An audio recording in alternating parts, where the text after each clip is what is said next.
اس کی کمی کو محسوس کرتے سوچ کر جلدی سے اپنی توجہ باورچی خانے کی حالت زار پر مرکوز کی۔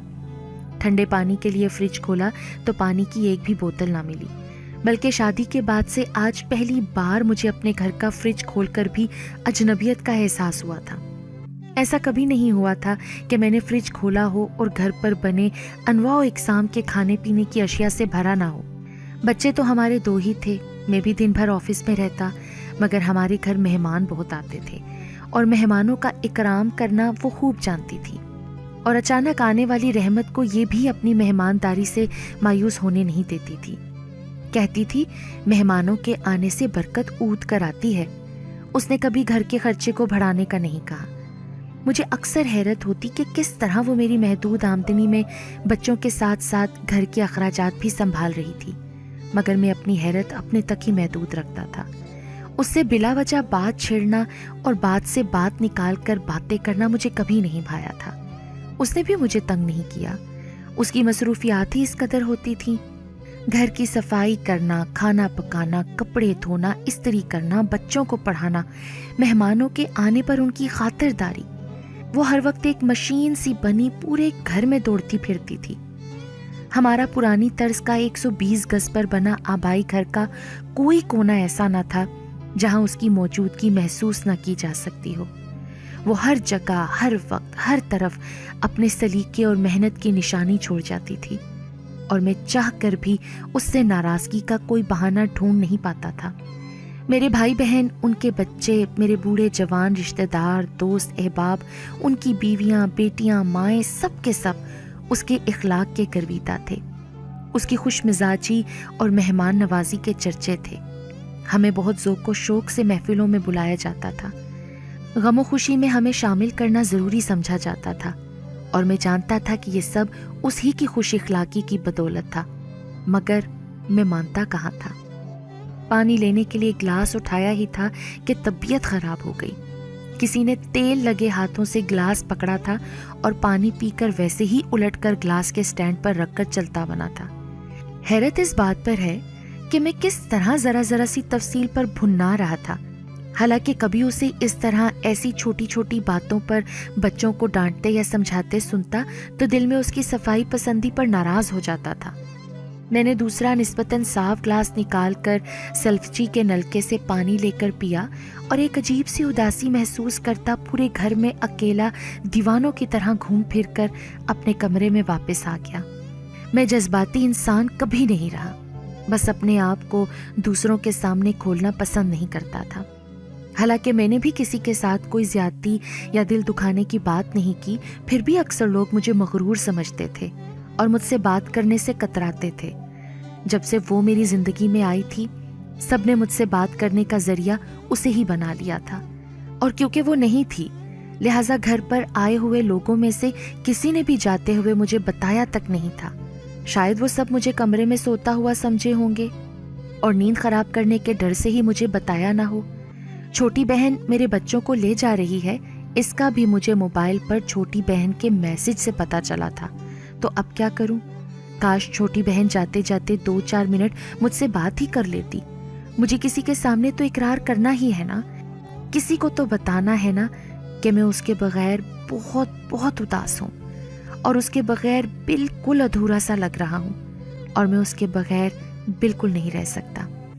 گھڑی صبح کے 4:30 بجا رہی تھی، یعنی میں تقریباً پوری رات ہی اسے سوچتے، اسے یاد کرتے گزار چکا ہوں، اور اس بات سے ہی ڈر رہا ہوں کہ کہیں وہ ہمیشہ کے لیے ہی نہ کھو جائے۔ دل پھر مچلا۔ میں نے کچھ سوچے سمجھے بنا فون اٹھایا اور اسے میسج کیا، کیسی طبیعت ہے؟ حالانکہ اتنا تو مجھے معلوم ہی تھا کہ ایمرجنسی میں فون لے جانے کی اجازت نہیں، لہٰذا اندر فون بند ہی رکھنا پڑتا ہے۔ چند سیکنڈ میں ہی جواب آ گیا، نماز کے لیے اٹھے ہیں کیا؟ خلاف توقع میسج ملنے پر خوشی اپنی جگہ، مگر اس کے معمول کے میسج پر میں اور بگڑ گیا۔ کیا کہا ڈاکٹر نے؟ میں نے بھی جیسے اس کے طریقے پر ہی چلنا چاہا۔ صبح 7 بجے تک رپورٹس آئیں گی تو ہی بتائیں گے۔ آپ کچھ کھا لیں پلیز۔ کھانے کا تو ایسے کہہ رہی ہے جیسے اسے میری ہی پرواہ ہو۔ خود وہاں ایمرجنسی میں آرام سے ہے اور میں یہاں اکیلا اور بھوکا بھی۔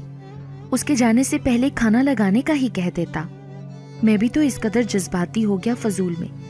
مجھے شدید غصہ آنے لگا، اور وہ بھی توصیف پر، جو میرے بچپن کا دوست تھا اور میرے گھر اس کا آنا جانا گھر کے ایک فرد کی طرح تھا۔ مجھے کیا معلوم تھا کہ وہ اس طرح مجھے استعمال کرے گا۔ آج تک مجھے بے بسی کا ایسا احساس نہ ہوا تھا جیسا اب ہو رہا تھا۔ اب کس طرح کیسے اظہار کروں؟ وہ پتہ نہیں کب تک رہے گی، اور یہاں تو ایک رات گزارنی مشکل ہو گئی ہے۔ تو کیا کروں؟ اپنے آپ کو کمزور دکھا دوں؟